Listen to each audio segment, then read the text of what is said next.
Well, hello.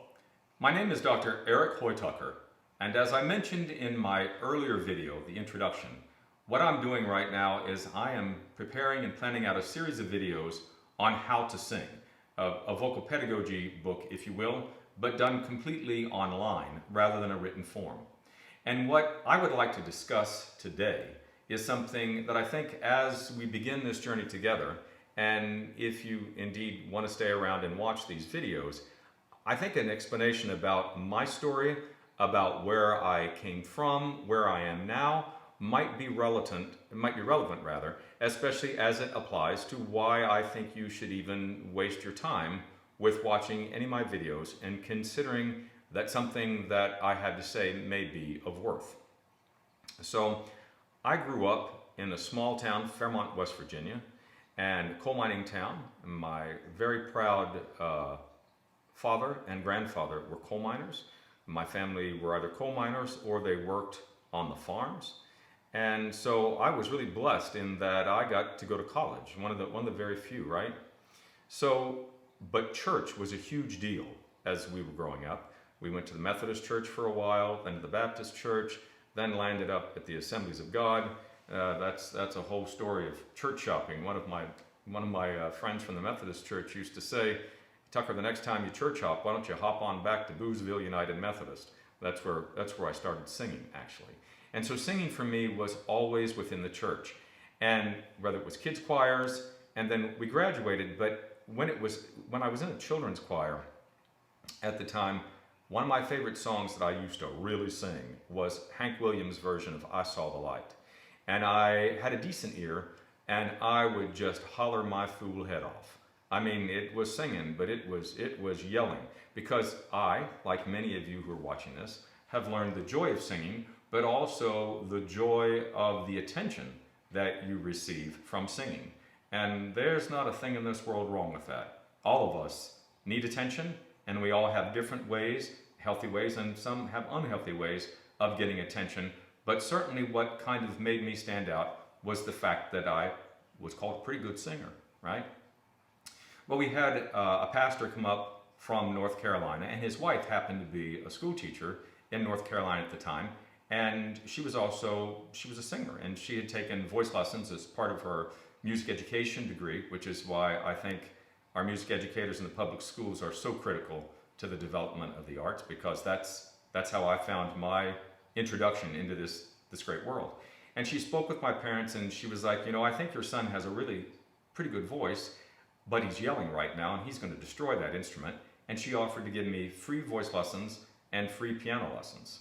So I began at the age of about maybe 10, and I started taking piano lessons and voice lessons with this pastor's wife. And she was really first rate. She had done her work at the University of North Carolina in Greensboro, which is a really first-rate school of music.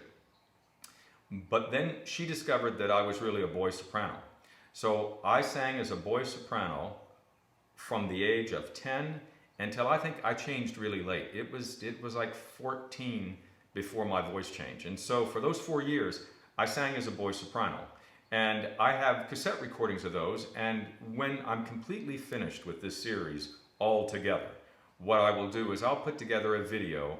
It will be stills for some of it, and then as we progress, obviously, into the 21st century, I'll have some videos, but I'll put together some of my recordings from the time I was 10 years old to now at 56. So a good 46 years worth of singing. And you can see a lot, and hear rather, a lot about that of which I'm speaking today as far as the progression of the instrument.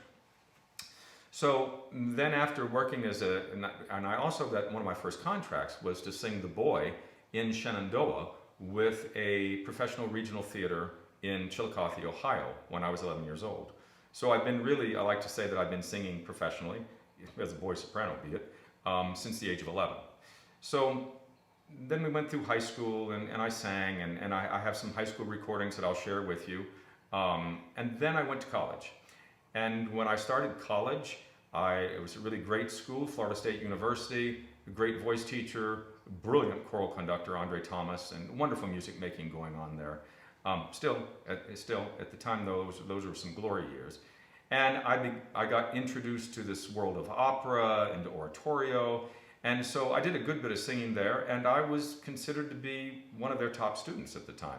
That time, I think Florida State probably took in no more than 4, 5, 6 single-digit numbers of undergraduate vocal performance majors.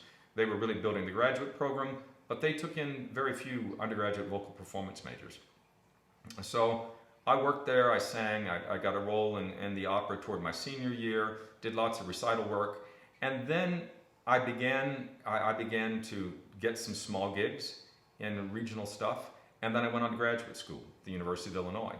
And there I studied, worked with the very great John Wussman, and Schubert, Lieder. Wonderful stories about John Wussman. He's just a brilliant, brilliant man. And then I began getting gigs immediately after graduate school. Regional companies, regional orchestras. And however, at that time, being a bass baritone, I was always the youngest in the quartet. The other singers would be in their 30s, their 40s, their 50s, and then here I would be at 25 years old, 26 years old. So even at that time, although I would say, and you'll be the judge when you listen to these recordings, I was singing really pretty well, but I'd always give it the extra. I would always push because I always felt outgunned by these voices that were older, and arguably, as voices mature, they get larger, they get more round, they have more depth to them, and they just sound older. And so I was always trying to sound older. It's kind of funny, you know, I think that we singers, when we start out, we want to sound like we're 40 when we're 20, and then as soon as we get to 40, God, we're hoping to get back to 25. And, you know, it's one of those crazy bits of the business here, because we always want to sound in our prime, right? So, because being the youngest, I always would just kind of dig in just a little bit more, sing a little bit louder. I did cheap tricks, like I would hold over at the end of phrases so that I would always be the last person heard. You know, I did all that stuff. I indulged in that. But I was getting really pretty good gigs, and I was getting great opportunities. I was doing a lot of singing and very, very thankful for all that. Well, then I decided that I really wanted to teach because I was really digging what I was doing. With students that I had along the way. I was a TA at the University of Illinois. And so then I decided I really wanted to go to the University of Michigan. So I went to the University of Michigan to begin a DMA, but unfortunately I was there on a full fellowship. I wasn't paying for anything, so I wasn't doing any teaching responsibilities. And that wasn't where my heart was. So then I left, go blue, I left the University of Michigan and went to Ohio State to do my DMA in vocal performance so I could teach. And I taught like 12, 13, 14 students a week as a TA in first year doctoral school. As a matter of fact, some of my students that I taught there in the 3 years that I was there as a TA, some of them have gone on to sing at the Chicago Lyric, the Metropolitan Opera, Opera Carolina, Opera Kentucky, and all over the country. So I really had some really great talent there, and I worked really hard with those kids. Teaching has always been it's been a passion for me. Giving back.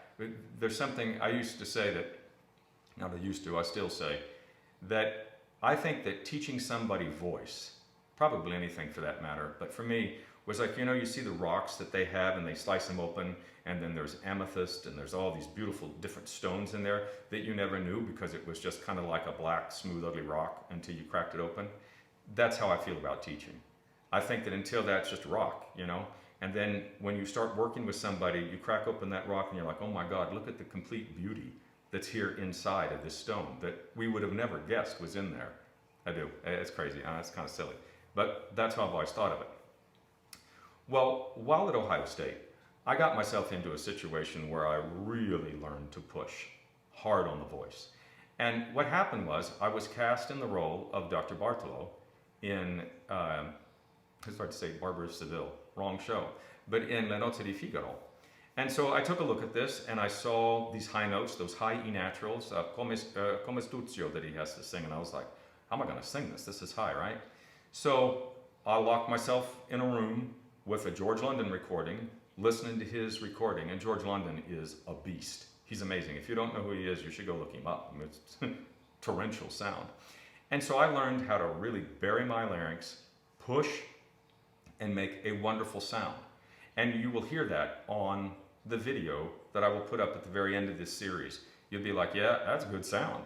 And at the time, when I pushed like that, that was really a conscious decision to lower, to depress the larynx. I pulled the tongue back in an effort to do so and make this huge space back there, bearing the larynx down. And so it was a terrific sound, but here were a couple problems with it. Number one, I had two things. I had a low voice and a medium voice that was pretty amazing. I had no real top to speak of, or I could flip it over into this really beautiful falsetto that was quite nice. So my piano singing at Ohio State was outstanding. Lyric Skis by Reynaldo On, I'll include that. I think that's stunning singing, but I mixed those two, right? And so as far as really being able to sing out and full into my top, I couldn't. And I remember one time I got a really good contract to go sing Messiah, Handel's Messiah. And the trumpet shall sound is a fiendishly high piece. It's not that it's it's not so high in range, it's tessitura, right? It bounces off D's and E naturals. And so I was really frustrated because the trumpet shall sound, first lick, is a D natural and you hold it for like 5-6 beats.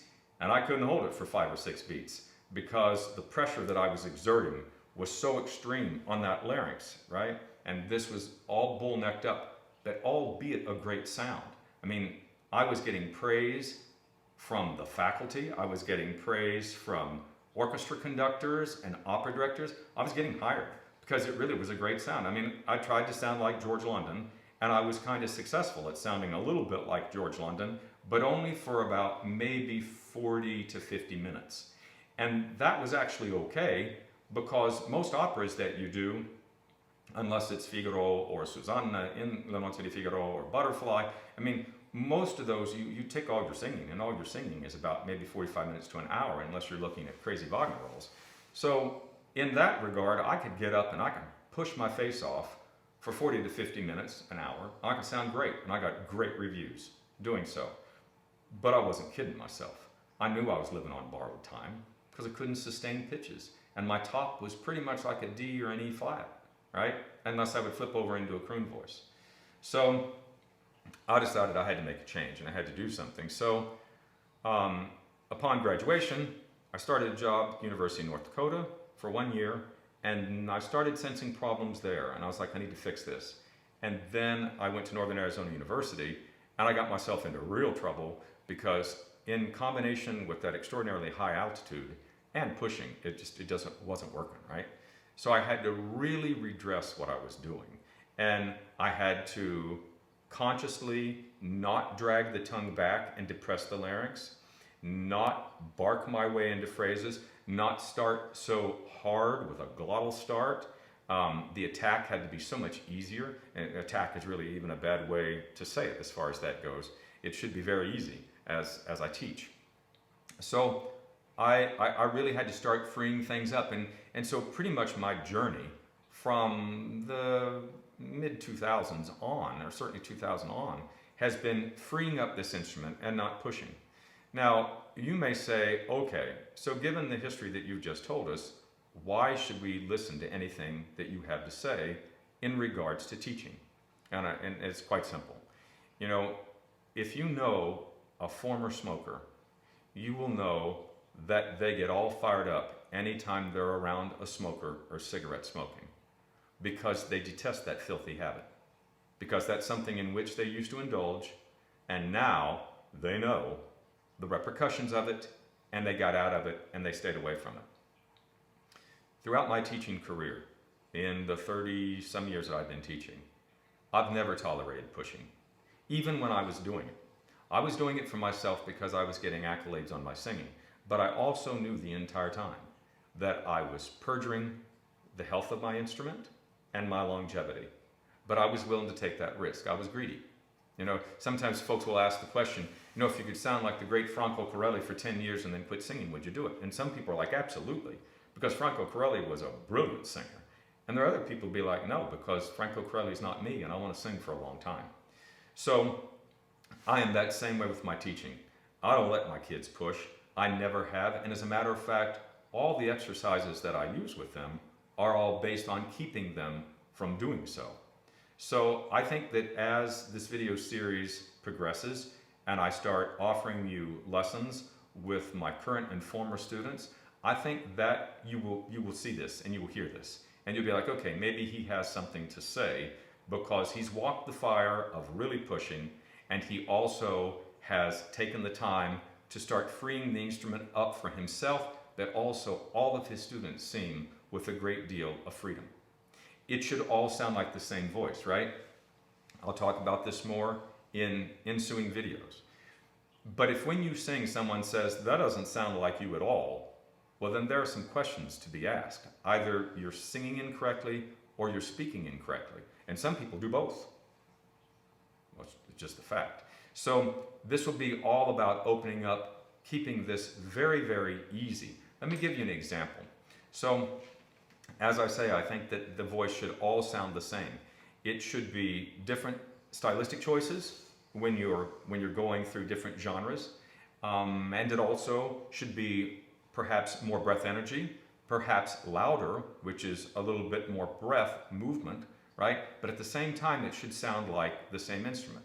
So I'm going to demonstrate a couple different pieces here for you, just bits, to give you an idea of that which I'm speaking, and let you make the decision for yourselves.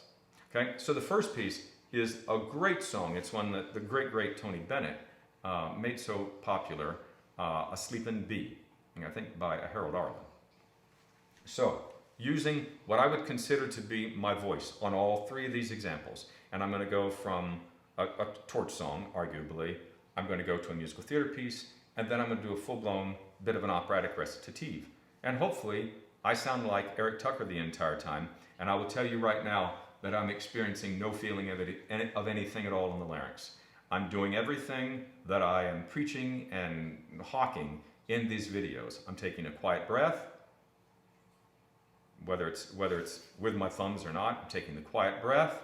Immediately as I engage, I'm putting a little bit of pressure on my sphincter or the muscles engaged in farting, and I'm keeping this completely free, which is something that I never used to do. And when I do this easily for you, I'll give you a converse example of what were to happen if I were to try to sing these things as I used to, with the gripped and depressed low larynx. But I want to do it correctly first, because it'll screw it up and I won't be able, once you start singing incorrectly, it was bad juju, right? So here's the first. A natural. When you're in love and you are wondering if they really are the one, there's an ancient sign that's sure to tell you. Or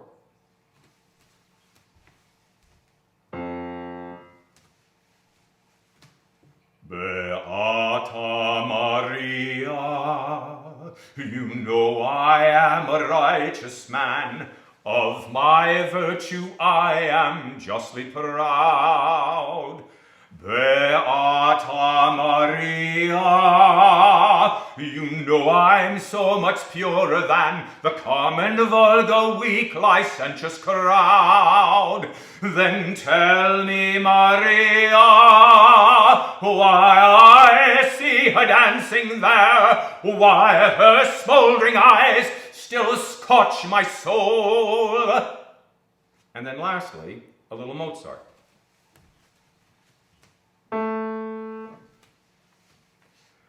Bene, io tutto farò senza riserve, tutto me palesate. Avrei pur gusto di dare in moglie la mia serva antica, a chi mi fece un dì rapire l'amica. So those are three very distinct, different styles. Now I will try to sing them for you as I would have sung in my pushing days. I'll go back, same key, same issue.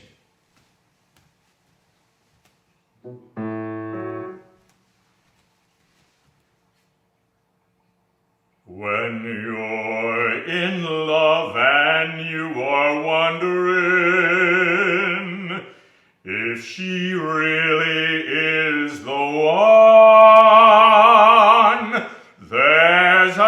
ancient sign that's sure to tell you if your search is over and done.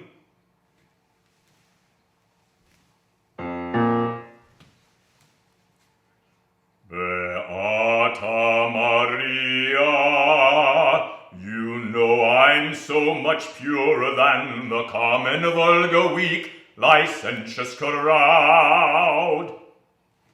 Or bene, io tutto farò senza riserve, tutto metà risate. Avrei pur gusto di dare in moglie la mia serva antica. It takes so much work, folks. I'm pressing down. The vibrato is becoming slower and more labored because I'm driving that sound, and you can hear it in the speaking voice. So I leave you with that as a bit of a preface as to what our work is going to be and what I'm going to try to accomplish, to explain through my own singing, through the singing of my students, both former and current. And I hope you the best on this. Remember, as far as this journey goes, I say it all the time, and you'll hear it all the time, but that's just because it's the understated truth. Singing can be as easy as you want to make it, or as difficult as you choose to make it. That choice is entirely up to you.